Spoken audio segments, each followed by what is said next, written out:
ಇನ್ನು ಡಿಕೆ ಬಣದ ಕೆಲ ನಾಯಕರುಗಳು ಏನ್ ಹೇಳ್ತಾ ಇದ್ದಾರೆ, ಅವರಿವರ ಹೇಳಿಕೆಗಳಿಗೆ ಗಮನವನ್ನ ಕೊಡಬಾರದು. ಇದು ಯತೀಂದ್ರ ಅವರಿಗೆ ಶಾಸಕ ರಂಗನಾಥ್ ಕೊಟ್ಟಿರುವಂತ ಪರೋಕ್ಷ ಟಾಂಗ್.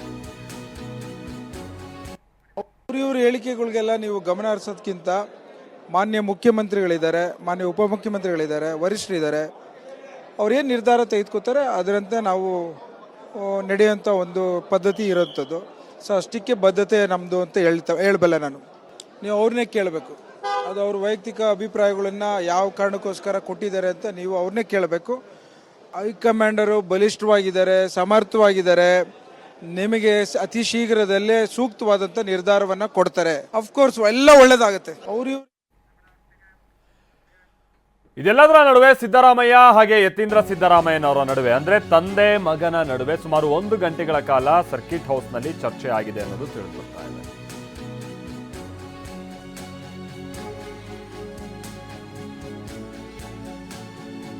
ಪುತ್ರನೊಂದಿಗೆ ಸಿಎಂ ಮಾತುಕತೆಯನ್ನ ನಡೆಸಿದ್ದಾರೆ. ನಾಯಕತ್ವದ ಬದಲಾವಣೆ ಬಗ್ಗೆ ಯತೀಂದ್ರ ಸಿದ್ದರಾಮಯ್ಯನವರು ಮಾತನಾಡಿದ್ರು. ಈ ನಂತರದಲ್ಲಿ ನಡೆದಿರುವಂತಹ ಮಾತುಕತೆ ಇದು. ಆಮೇಲೆ ಒಂದೇ ಕಾರ್ನಲ್ಲಿ ಅವರು ಹೊರಟು ಬಂದಂತದ್ದನ್ನ ಕೂಡ ನಾವಿಲ್ಲಿ ನೋಡಬಹುದಾಗಿತ್ತು. ವಿಷಯ ಅಂತ ಅಂದ್ರೆ ಯತೀಂದ್ರ ಅವರಿಗೆ ಮುಖ್ಯಮಂತ್ರಿಗಳು ಕೆಲ ಕಿವಿ ಮಾತನ್ನ ಹೇಳಿದ್ದಾರೆ ಇಷ್ಟೆಲ್ಲ ಆದ ನಂತರದಲ್ಲಿ ಅಂತನೂ ಕೂಡ ಹೇಳಲಾಗ್ತಾ ಇದೆ.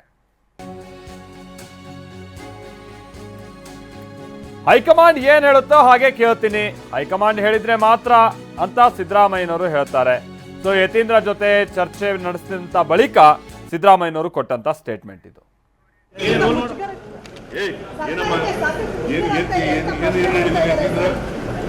ಏನ್ ಹೇಳಿದನಮ್ಮ? ಹೈಕಮಾಂಡ್ ಹೇಳಿದಾಗ ಮಾತ್ರ, ಹೈಕಮಾಂಡ್ ಏನ್ ಹೇಳ್ತದೆ ಹಂಗೆ ಕೇಳೋದು ನಾವು.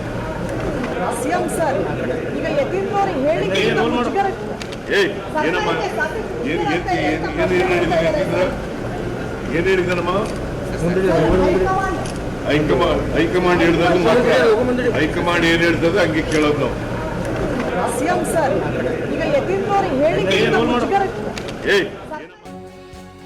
ಸ್ವಲ್ಪ ಗರಂ ಆಗಿ ಉತ್ತರವನ್ನ ಕೊಟ್ರು ಮುಖ್ಯಮಂತ್ರಿಗಳು, ನೀವು ಅದನ್ನ ಗಮನಿಸಿದ್ರಿ. ಮತ್ತೊಂದ್ ಕಡೆ ಲಂಚ್ ಮೀಟಿಂಗ್ ಕೂಡ ಆಗಿದೆ ಇವತ್ತು ಸರ್ಕಿಟ್ ಹೌಸ್ನಲ್ಲಿ. ಸಿಎಂ ಸಿದ್ದರಾಮಯ್ಯನವರು, ಸಚಿವ ಸತೀಶ್ ಜಾರಕಿಹೊಳಿ, ಸಚಿವ HC ಮಹದೇವಪ್ಪ ಇವರೆಲ್ಲ ಒಂದು ಲಂಚ್ನ ಜೊತೆಗೆ ಒಂದು ಮೀಟಿಂಗ್ ಕೂಡ ಮಾಡಿದ್ದಾರೆ. ಅಂದ್ರೆ ಊಟಕ್ಕಾಗಿ ಇವರೆಲ್ಲ ಸೇರಿರ್ತಾರೆ. ಊಟ ಮಾಡ್ತಾನೆ ಕೆಲವು ವಿಚಾರಗಳು ಚರ್ಚೆಗೆ ಬಂದಿದ್ದಾವೆ ಅಂತಾನು ತಿಳಿದು ಬರ್ತಾ ಇದೆ. ಸತೀಶ್ ಜಾರಕಿಹೊಳಿ ಅವರು ಏನು ಹೇಳ್ತಾ ಇದ್ದಾರೆ, ಯತೀಂದ್ರ ಅವರನ್ನ ನಾನು ಭೇಟಿ ಆಗಿಲ್ಲ, ಹೇಳಿಕೆ ನೀಡಾಗಿದೆ, ವಾಪಸ್ ಬರೋದಿಲ್ಲ, ಅದು ಮುಂದೆ ಹೀಗಾದಂತೆ ನೋಡೋಣ ಅಂತ ಸತೀಶ್ ಜಾರಕಿಹೊಳಿ ಅವರು ಹೇಳಿದ್ದಾರೆ.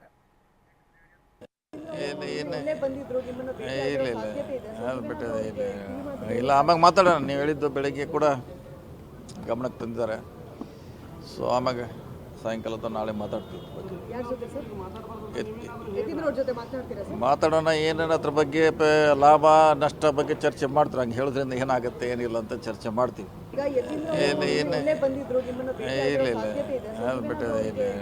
ಇಲ್ಲ ಆಮ್ಯಾಗ ಮಾತಾಡೋಣ. ನೀವು ಹೇಳಿದ್ದು ಬೆಳಗ್ಗೆ ಕೂಡ ಗಮನಕ್ಕೆ ತಂದಿದ್ದಾರೆ. ಸೊ ಆಮ್ಯಾಗ ಸಾಯಂಕಾಲದ ನಾಳೆ ಮಾತಾಡ್ತೀವಿ.